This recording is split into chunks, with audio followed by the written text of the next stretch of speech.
only 8 games left. At this point, given that a few more guys are bumped up, what does it be like just keeping guys kind of, focused on the goal ahead, keeping guys engaged? Yeah, I don't think that's an issue for our group. I think our guys get after it. They compete. They give it their best effort when they step on the floor. So I don't think that'll be an issue for us. And I think setting a tone and building a foundation of guys that just compete, regardless of who's there, who's hurt, who's not. If it's your night, do you bring it? And I think we've got a bunch of guys that, they check that box. Given that a few vets are hurt, does that make you more inclined to give some playing time to the G League guys, the young guys, kind of see how they can perform under this is, not necessarily what we call an evaluation time. You know what I mean? Like, we're still trying to win basketball games, and we'll play the guys that give us the best opportunity to do that. Right now, just with the limited number of guys that we have, everybody's available.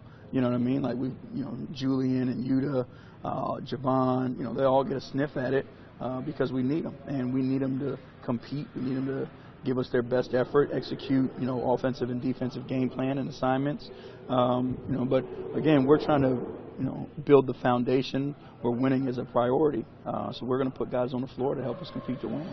Any idea of how long, the injury situation with Noah will be? Is it just we're waiting. He went over this morning to get MRI, so I'll have more information once we get in the back and talk to the medical people. Yeah, last game against OKC was pretty competitive. I guess not only they have Westbrook but Paul George. What do you take from the last two matchups, and what adjustments do you make tonight? We got to rebound the ball. Last time we played them, we gave them 17 offensive rebounds, and we turned it over 22 times. So that's losing the possession battle. And with a team that is as good as they are and have as much firepower as they have, you can't lose the possession game. You think about 22 empty possessions and then 17 extra possessions for them.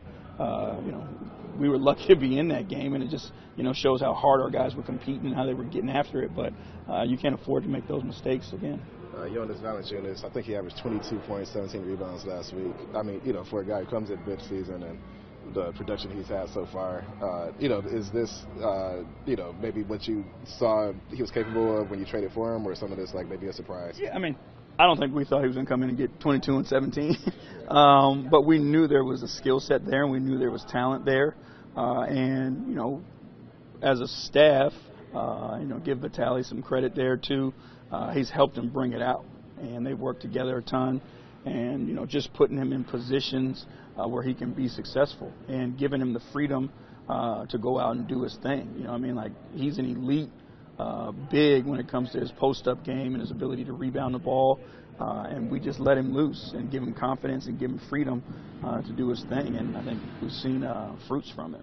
JB, even with that, he went 2 months without playing before he got here during the trade. Was there some questions to whether he can get back physically to being what he was? Is that sort of a mystery a little bit? No, yes and no. You just don't, because it's, you really don't know. He's in somebody else's program. We didn't necessarily know what they had been doing with him. We knew he didn't play.